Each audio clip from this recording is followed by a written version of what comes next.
Yeah, I, I, I said it before and I'll say it again though, just to clarify. This type of performance is really why I believe Jayson Tatum is the best player in the NBA right now. And I mean, we've talked about all the aspects of his game, but this game kind of was just the staple. Like he is the face of this league and will be for the next several years.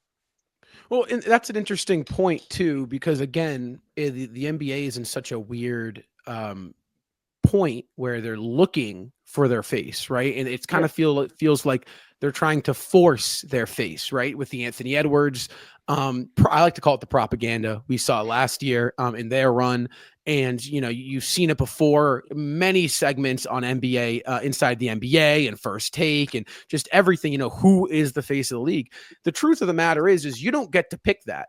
The NBA in the national media, you don't get to pick who the face of the NBA is. The face of the NBA is whatever young stars are going to step up and start winning a lot of basketball games. And right now, no star has been winning as much in succeeding as much in the past 3 seasons as Jayson Tatum has. And I think that is going to start coming to light. And performances like this are going to boost his case in his MVP campaign. Now, Seamus, we talked about this, and I don't know if you were on this post-game show, Randy. You may have been. But it's so funny because a lot of slander that comes across the Jayson Tatum MVP desk is his assets, who he Mm-hmm. has on his team, who he plays next to. And sometimes, something we talked about was his stats. Statistically, they take a dip due to that large portion of talent he plays next to. Tonight, 2 of the top 3 guys are out. Look what he does. 33, 8, and 9. Guys, when you look at Jayson Tatum, this is an opportunity for Tatum now, because I'm not going to lie, this road trip, tomorrow's a back-to-back. There's going to be more guys. This is not going to be a clean injury report these next 5 games. It's going to be ugly. It's going to be up and down, and there's going to be a lot of injuries that are coming out of the Celtics locker room. This is what Tatum can do statistically when he's the guy, and there's just a couple other guys next to him. And I think this is a good opportunity to put the league on notice from a Jayson Tatum standpoint. Yeah, you know what really stood out to me though, Rob, is down the stretch. Actually, we were blowing up our group chat about this. When Tatum was out in the fourth quarter, Right. 9:30 left in the fourth quarter, when Tatum was taking his fourth quarter break. There was 9:30. We called a timeout. It was a tie game. The what's it called? The T Wolves took the lead, and then 8 minutes comes in, and here comes Ant Edwards, here comes Jayson Tatum, right? I think at that point we were either down one or up one. It was a very close game, and we went into the fourth up 6. So we had a small cushion, not a lot. But, those Tatum minutes that he wasn't in, I don't want to say, like, we were talking about how we didn't survive. I do think we survived, because if we didn't survive, we would have been down like 8, 10. Right. I That agree. was what, We yeah, survived the Tatumless minutes. I do that agree. Yes. that is what I would say is not surviving Tatum minutes if we were to go down like 10 points. But what really stood out for me is when Tatum came back in the game, we were, like I said, down or up one, whatever it was. He just took over. And it's hard in the NBA to find a guy like that who can come into a game and just take your team from survival mode to, okay, I'm not even worried. We got this game. And Justin was saying it as soon as Tatum came in, he's like, okay, we can breathe. And it was like it's unbelievable. And it's hard to really think that is what one player does.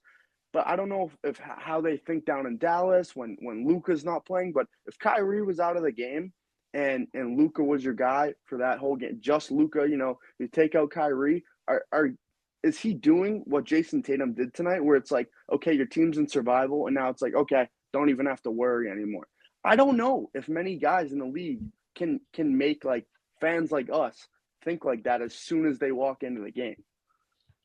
Okay, wait. I want to say something about that real quick. Why have I been Yeah. seeing on social media the who would you rather build a team around, Luca or Tatum? And then there's that quote tweet above it where it's like, "Oh, Luca took Reggie Bullock and Frankie Smokes to the Western Conference Finals. What are we doing here?" And I'm like, really? Like, did we not just see Tatum dominate Luca in the finals? The Celtics That dominate. I should say Tatum and Brown kind of had some underwhelming finals. We'll say a little bit there, but Luca did as well defensively. Remember all those videos at the Oh beginning my of the God. series where The he was just a traffic yeah. traffic cone out Yeah. there?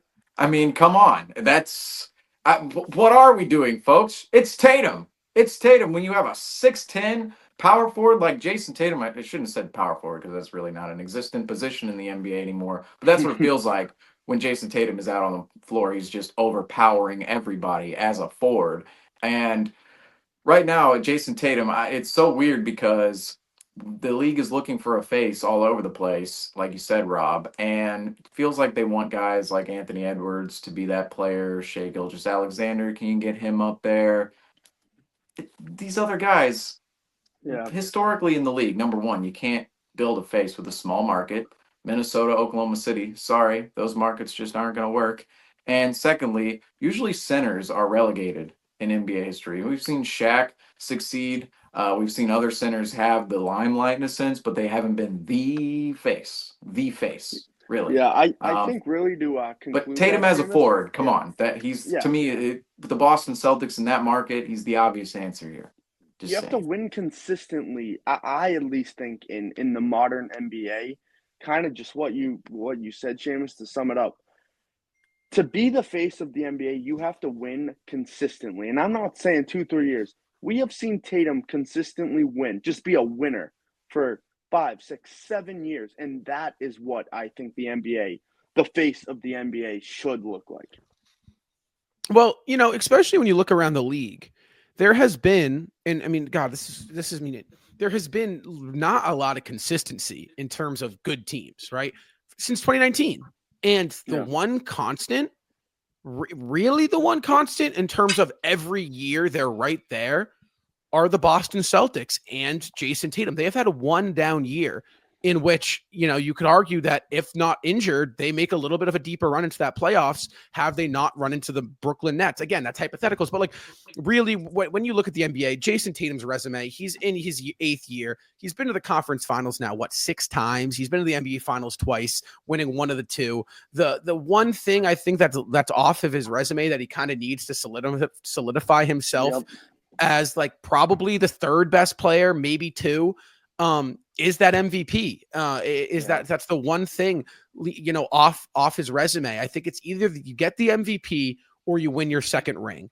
And I think with what we're seeing transpire this year, if the Celtics can, pull this together and go to the NBA finals and win the NBA finals, I think this is going to be a lot harder. I think that propels Jayson Tatum ahead of, levels ahead of guys like Luka Doncic, and inserts himself into the Giannis, Jokic, and Jayson Tatum conversation if he's not already there. But, in terms of what you said, Seamus, I mean, right now, you're crazy. You're crazy if you don't pick Jayson Tatum over Luka Doncic, and especially Shea Gilgeous-Alexander. You are crazy if you don't pick the 6'10" forward who can play defense, who can score at all 3 levels, who can dissect the defense with his playmaking. I mean, really, the guy can do it all. And I feel like that's got to be a known fact now. It's more obvious the more we talk about it, and I'll even add this too. New Year's Eve, Times Square, all right? The ball drops right there, one of the biggest places on earth in which everybody looks towards on New Year's Eve. Well, whose face was plastered on an advertisement in Times Square as the ball dropped from 2024 to 2025? It was Jayson Tatum in a cologne ad. So, right there, Jayson Tatum, one of the biggest stages of the year for just the public to view, the ball dropping on New Year's Eve. Whose face, as we're talking about faces of the NBA right now, whose face was out there? It was Jayson Tatum's. And what's a little odd about this conversation as we get further into it is realizing how much Jayson Tatum should be in this conversation, but how much the national media doesn't actually give him that spotlight, and the Boston Celtics that spotlight. Maybe it's a Boston thing. Maybe they don't like the Celtics. Maybe, see, this is another thing that's just strange.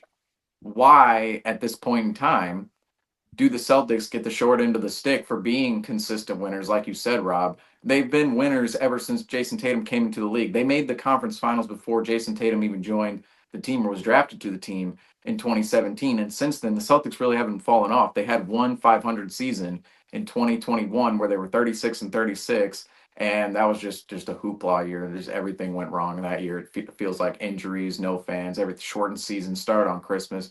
Basically not even a season we pay attention to at this point in time, just one that we had to get through. But outside of that season, every single season in which Jayson Tatum's been on the Celtics have been almost contenders. Some years we thought, oh, we're probably not going to win the title, but we've been right there in the conference finals, vying to go to the NBA finals. And last year, the Celtics actually came through and won the NBA finals. And what happens? They get wildly disrespected. And then coming into this year, the Celtics, they're faltering a little bit in December, but they're still the solid favorites to go back to back at this point in time. You don't really look at another team out there and go, oh, yeah, they're going to take out the Celtics, maybe the Cavaliers a little bit, but they still have a lot to prove, no doubt, in the playoffs and later on in the season and their consistency as a whole. We've seen teams get off to great starts before. Think about the Chicago Bulls in 21-22. They were the number one seed in the Eastern Conference in January that season, yet they finished as the sixth seed, and we all know what happened to them. They have not been the same